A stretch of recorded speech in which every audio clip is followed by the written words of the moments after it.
Depuis la mi-février, David Hallyday et Laura Smith s'opposent à la veuve de leur père, Laetitia Hallyday, pour contester les dernières dispositions testamentaires de Johnny Hallyday. Après un premier procès en référé portant essentiellement sur le gel des biens français, obtenu par les aînés, et un droit de regard sur le dernier album du rocker, qui leur a été refusé, les deux clans doivent se retrouver le jeudi 24 mai 2018 au tribunal de grande instance de Nanterre pour fixer le calendrier de la procédure sur le fond, la validité du testament américain de Johnny Hallyday.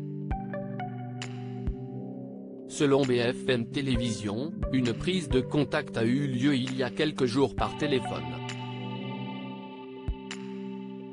Sans grand résultat.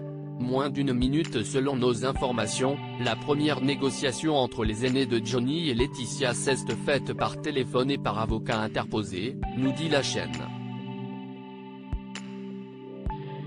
Il y a 2 semaines, l'un des avocats de Laura Smith appelle l'avocat de Laetitia. La discussion a tourné court, elle a duré moins d'une minute.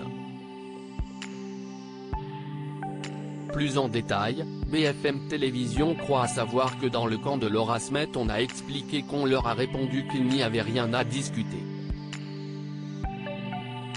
Dans la partie adverse en nuance, poursuit BFM, on nous a dit, on veut tout maintenant, tout ce que la justice nous accorderait si le testament était français.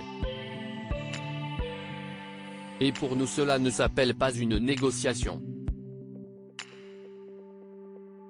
Effectivement, cela ne s'appelle pas une négociation, l'avocat de Laetitia Hallyday défendra jusqu'au bout le testament et les volontés de son client Johnny Hallyday qui avait, dès 2014, tout mis en place pour protéger sa femme et surtout ses filles mineures, considérant que ces deux aînés avaient déjà reçu leur part et profité de son nom et sa notoriété.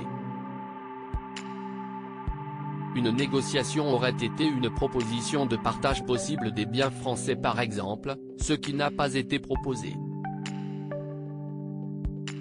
Rappelons que si le testament américain est validé par le tribunal, ce qui peut prendre de longs mois, voire des années, les aînés de Johnny Hallyday n'auront droit à rien, alors que si est le droit français qui s'applique, David et Laura auraient droit chacun, comme Jade et Joey d'ailleurs, à 18,75% des avoirs de Johnny uniquement.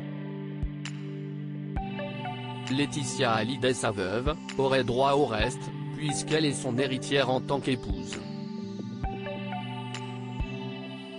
Ce qui, dans tous les cas, Jade et Joey étant mineurs, donnerait à Laetitia la majorité des parts des biens de Johnny Hallyday.